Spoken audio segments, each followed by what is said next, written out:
हम इसके पीछे नहीं चल रहे, हमारे पीछे चल रहे हैं। क्या चल रहा है कि हम गरीब लोग हैं, हमें अपने शक्ल से चुनाया, हमारा ठेकेदार रहा, हमें इसके साथ मजदूरी की, हमें हिसाब वो मिला बराबर। जब वो मिला बराबर इंशाअल्लाह रहमान और ये भी मिलेगा हमें फ़ख्र है अपने मालिक के साथ जिसने हमें पैदा किया है। हमने ये वादा किया है कि रियाज साहब को हम जीत कर रखेंगे, हम गरीब लोग और जो पब्लिक इसके पीछे पड़े हैं। इंशाअल्लाह रहमान ये हमारा रहबर रहेगा और हम हर टाइम पे इसके साथ दे देंगे, ये वादा रखने वाले के साथ। क्या कहना चाहिए? देखिए जो है, सबसे पहले मैं ये बोलना चाहूँगा कि हम आज से नहीं, काफ़ी टाइम से जो है हम जो है रियाज साहब के साथ जुड़े हुए हैं। हमारे फादर साहब जो हैं ये तो याद नहीं है, लेकिन हम उस टाइम से इनके साथ जुड़े हैं। तो जुड़ने का ये कारण है कि हर एक इंसान, जिस इंसान में कोई खूबियाँ होती है तो उस इंसान के साथ दुनिया जुड़ना चाहती है, ठीक है ना। और हमने भी जो है, हमने इनमें ये चीज़ देखी जो है कि इनमें इंसानियत जो है, इंसानियत के लिए जो लड़ते हैं जो है, गरीबों के लिए इन्होंने जो है ये काम करते आए हैं जो है। ये आज की बात नहीं है, 10-15 दिन या 1-1.5 साल से जो है, ये इनके बचपन से ही जो है, जब से ये अपने अकल में है तब से इन्होंने जो है लोगों के मुफाद के लिए फायदा काम किया जो है, अपने मुफाद के लिए नहीं जो है।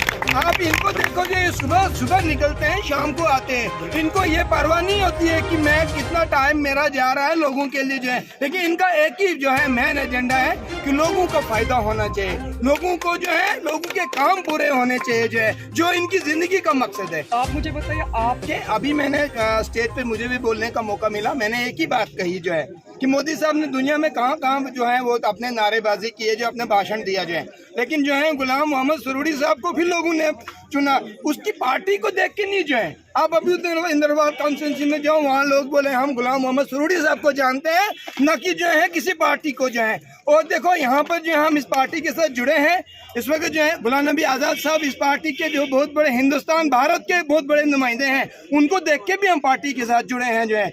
हम इसके साथ जो है, हम रियाज साहब के साथ जुड़े हैं, इनकी इंसानियत को देख के जो है, हमारे गुलाम नबी आज़ाद साहब, रियाज साहब जो है, हम इनके साथ जुड़े हैं। पार्टी तो सेकंड नंबर पे आती है, हम किसी पार्टी को नहीं जानते हैं और जानना हम नीचे। अगर हम जानते हैं, हम जानते हैं इंसान को जो है, हम जानते हैं गुलाम नबी आज़ाद साहब को, हम जानते हैं रियाज साहब को जो है। हम इनकी इंसानियत को देख के जो है, हमें इनको वोट एंड सपोर्ट करना चाहिए जो है, न कि किसी पार्टी को जो है, न किसी मजहबी चीज़ को देखकर कि मजहबी जो है वो उसको देखकर हमें वोट करें, नहीं, हमें इंसानियत की देखे जो है। रियाज साहब में हमें वो इंसानियत दिखती है जो है, हमें गुलाम नबी आज़ाद साहब में वो इंसानियत दिखती है। आज भी लोग जो है बलेसर में, देशों में जो है, वो लोग जो बीजेपी को वोट करते हैं, लेकिन उनके मन में एक बात है कि नहीं जो है, कहीं ना कहीं गुलाम नबी आज़ाद साहब बहुत अच्छे हैं, ये है वो, क्योंकि इंसानियत कभी नहीं निकलती दिमाग से, जहन से जो है। लेकिन फिर उनको गुमराह करके वो क्या करते हैं, हमारे मन में एक ही बात है, हम इंसानियत को दर्जा देते हैं। रियाज साहब लोगों तक पहुँचते हैं जो है, और हमारा फर्ज बनता है, इंसानी फर्ज बनता है,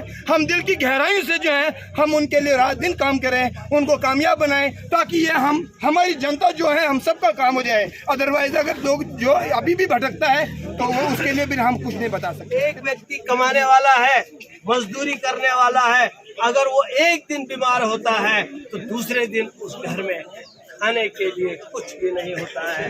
मैंने ये भी हालात देखी, इन्हीं हालात को देखकर मैंने पूरे इलाके को फिर दौरा किया और जानने की कोशिश की, और जाना मैंने बहुत अच्छी तरह से जाना, और आइंदा आने वाला कल ये आपको खुद बताएगा, ये लोग खुद फैसला करेंगे कि हमें किसको आगे लाना है, किसको नहीं लाना है। मुझे अपनी कोई गर्ज नहीं है, अपनी कोई ज़रूरत नहीं है। मैं अगर खड़ा हुआ हूँ, निकला हूँ इस मैदान में, तो निकला हूँ सिर्फ इस गरीब जनता के लिए, इस गरीब आवाम के लिए। बाकी मुझे कोई भी गर्ज नहीं है, या मुझे किसी भी किस्म का कोई लालच नहीं है। लेकिन ऐसा क्या लगता है आपको, ये वाकई सच है या सिर्फ बातें मीडिया के सामने बात कर रहे हैं? मैं एक्चुअली यहाँ की जनता को मुबारकबाद देना चाहता हूँ कि हमारी खुशनसीबी है जो हमें ऐसे लीडर मिले। शायद इन ऑल ओवर JNK और इस डोडा JNK पूरे स्टेट की बात कर रहा हूँ मैं, पूरे स्टेट में ऐसे सियासतदान हमें नहीं मिले, क्योंकि पॉलिटिक्स आज से पहले भी चली, सियासत चलती रही है, हुकूमतें बनी, बड़े MLAs आए, बड़े बने, MLCs बने, जो भी बने, लेकिन रियाज साहब एक डीडीसी इलेक्शन जीते, उसके बावजूद इन्होंने वो डीडीसी में जितने भी फंड्स आए उसका हिसाब जनता को दिया। मिला तो कुछ, मगर जितना भी मिला उसका हिसाब जनता को दिया। और पहली बार मैंने डिस्ट्रिक्ट डोडा में ऐसे लीडर देखे। आपका क्या नाम है? मेरा नाम सईद शिबू है। कहाँ से आप? मैं पंचायत दाड़ा 30। क्या कहना चाहेंगे सवाल साहब, आज यहाँ पे क्यों आए थे? हम इसी गर्ज से आए थे कि जो हमारा एमएलए इलेक्शन होने वाला है, तो हम चाहते हैं हमारा कोई ऐसा लीडर बन जाए जो आवाम को, गरीब आवाम मर रही है तो उस गरीब आवाम को जिंदा किया जाए। तो क्या लगता है आपको, ये वाकई उसको जिंदा करने के लिए आए हैं? इंशाल्लाह हमें भरपूर उम्मीद है। किस तरह से आपको लगता है, कोई मिसालें हैं आपके पास कि आप कह सकें लोगों के? बहुत सारी मिसालें हैं। जब 2 साल पहले हमारे पास आए थे तो जो सवालात हमने इनके सामने पेश किए थे तो उनसे कई दर्जा ज़्यादा उन्होंने अमली जामा भी उन कामों को पहुंचाया। हमें आगे भी उम्मीद है कि जब ये कामयाब हो जाएंगे तो इंशाल्लाह गरीब आवाम की आवाज़ को सुनेंगे और उनको हद दर्जे तक कामयाब बनाने की कोशिश करेंगे। तो फिलहाल आदाब नाजरीन, आप देख रहे हैं ATN। मैं हूं आपका मेज़बान किफ़ायतुल्ला सैद। नाजरीन, मैं मौजूद इस वक्त घाट फुरकान आबाद में हूं और मेरे साथ यहां पर DDC चेयरपर्सन के हस्बैंड शेख रियाज अहमद साहब हैं। अक्सर इनको आप जो है सोशल वर्क करते हुए देखते हो। आज इन्होंने एक मीटिंग बुलाई जिसमें बहुत सारे लोग आए। आज इन्हीं के साथ बात करेंगे आखिरकार इस मीटिंग का क्या मुद्दा और मकसद है। रियाज साहब, आपका बहुत बहुत स्वागत है ATN में। शुक्रिया किफ़ायत साहब। रियाज साहब, सबसे पहले जानना चाहूँगा, आज जो ये मीटिंग बुलाई गई, लोगों को बुलाया गया, क्या मकसद इसका है?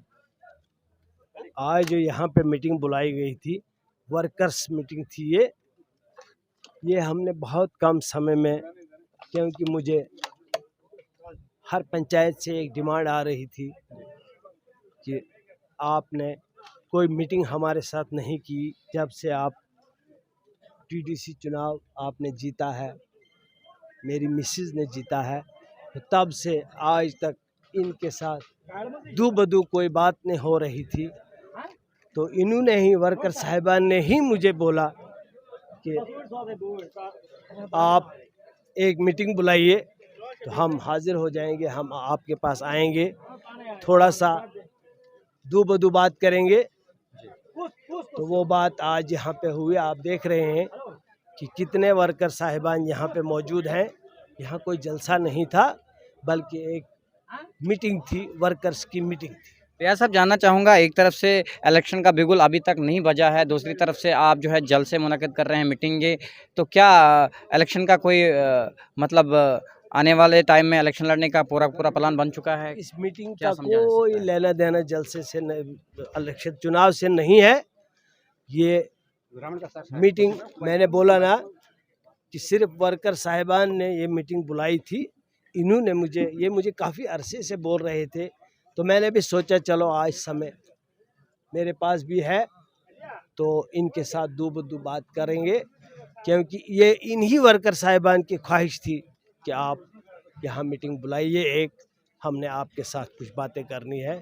जो बातें आज यहाँ पे आपने देखा हुई, बहुत कुछ हुआ, बहुत कुछ उन्होंने बोला। मुझे सुनने की क्षमता बहुत है, मैं सुनता हूँ।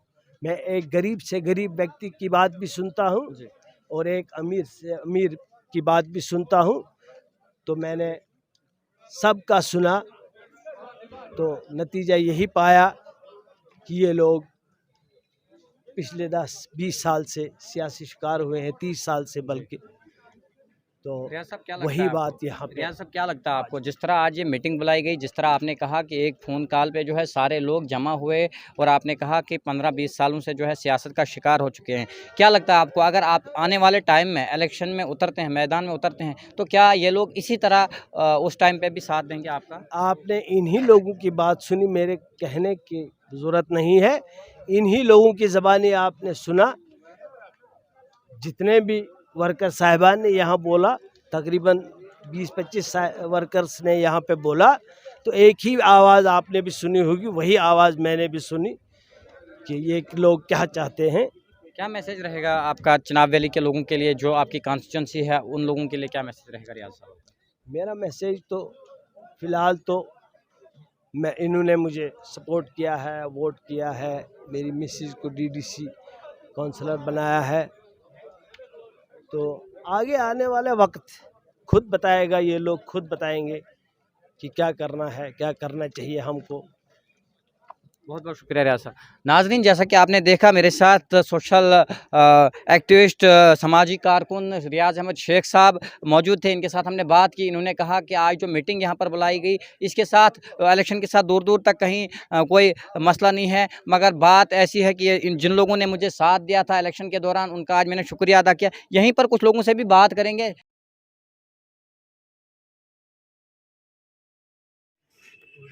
ये किसी बददियानतदारी के पैसे का नहीं है, बल्कि ये अल्लाह ने आपको दिया है। ये खाना अल्लाह ने आपको दिया है। आपके लिए इस रिपे आपका नाम लिखा हुआ था, उस रोजगार ने आपको यहाँ पहुँचाया और ये खाना आपका इंतजार कर रहा है। शैतानिर्रजीम, बिस्मिल्लाहिर्रहमानिर्रहीम।